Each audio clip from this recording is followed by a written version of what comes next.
I'm impressed by the intensity of the room and the claustrophobia of it, and how an advocate can still think.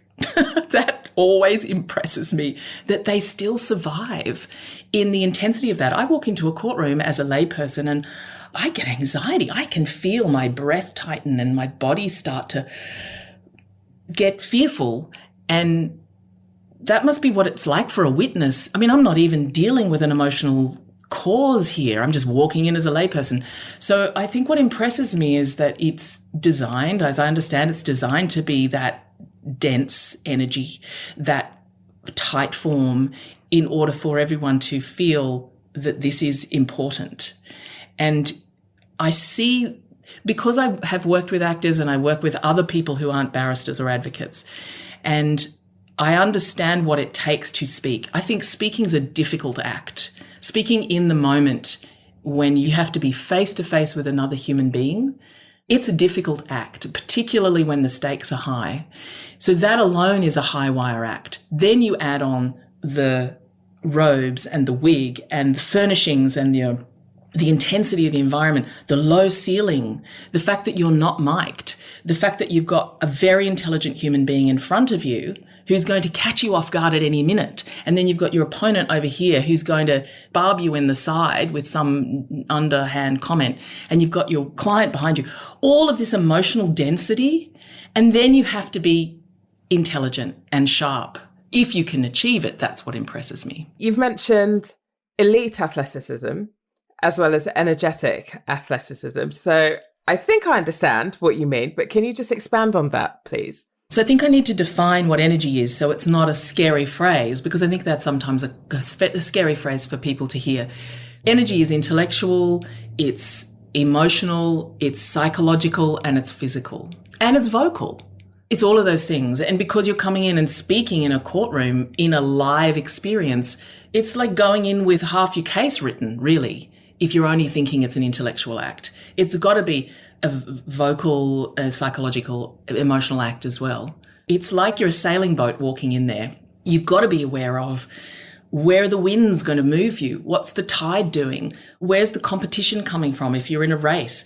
Do I have my keel on? What's my spinnaker doing? You've got to have all of the plan, the race plan, which is your form that you've prepared earlier. But you don't know when there's going to be a buffet of wind coming from that direction, which might be the judge's question, or your opposing counsel stands up and wants to oppose something that you're saying. You have to tack. You have to be able to navigate the winds that come at you. And that's an energetic act. You can't just rely on your intellect in that.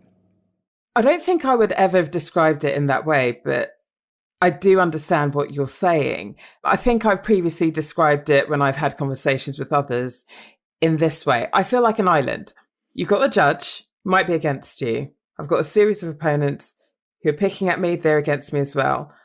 I may have just told my client some advice that they're not really interested in hearing. So I'm on my own there. And then I've got a witness to deal with as well, who's not playing ball with me. So I absolutely feel like an island. And I also see, from what you say, a complete and utter absence, really, in terms of energy. I'm just trying to think on an intellectual plane. So how do we navigate that energetic landscape so that we can elevate our performances? Great. I love that you get that, Bibi. It is an energetic landscape. That's how I explain it too.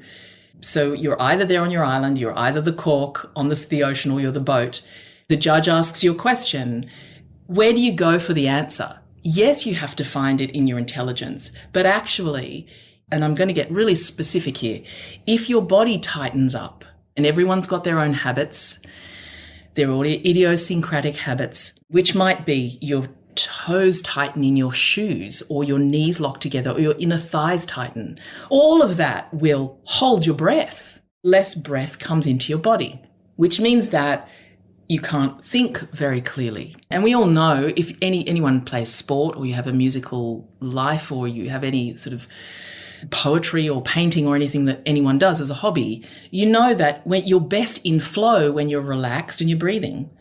And so if you're tightening up and holding your breath, what happens for any artistic pursuit or sporting activity is we will not be using energy efficiently. And so your brain will want to kick into overdrive, and we can't then have space to choose the myriad of thoughts that we have. Time gets much shorter and we'll jump for the first thought. So you don't have time to actually choose wisely. Wisdom and creativity comes from relaxation and breath. So you know that you're most creative when you're really chilled out. Now, I'm not saying that you have to be totally chilled out in court. We have to have some pep and some energy because we've got all of that going on around us.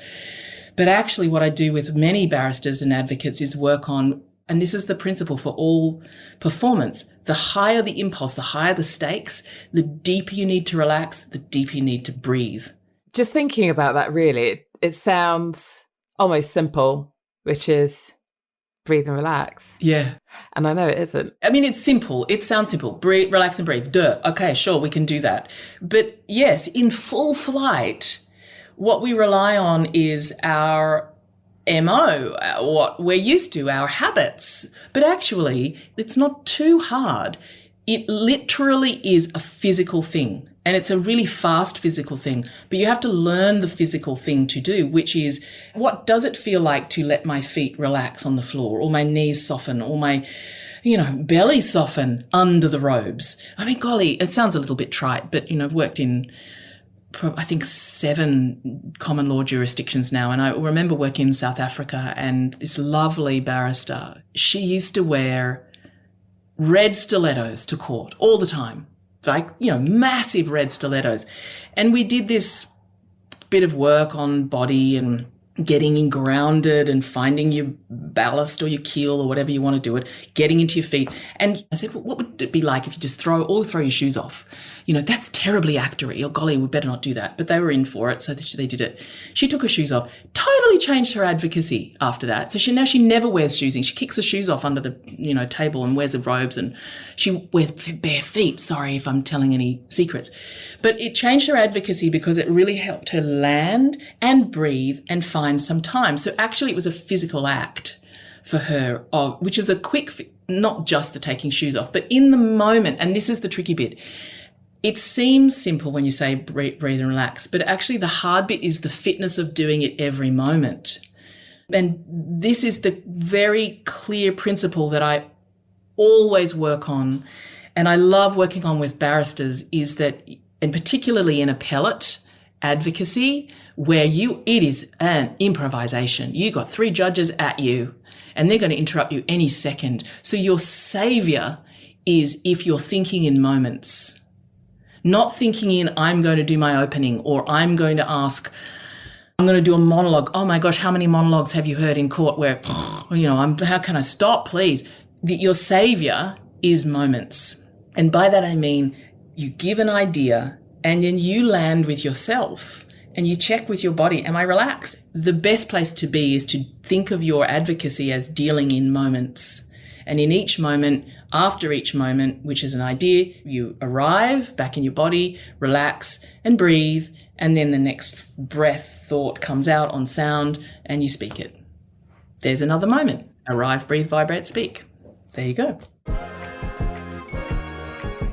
Thank you for listening to the Advocacy Podcast, Journeys to Excellence.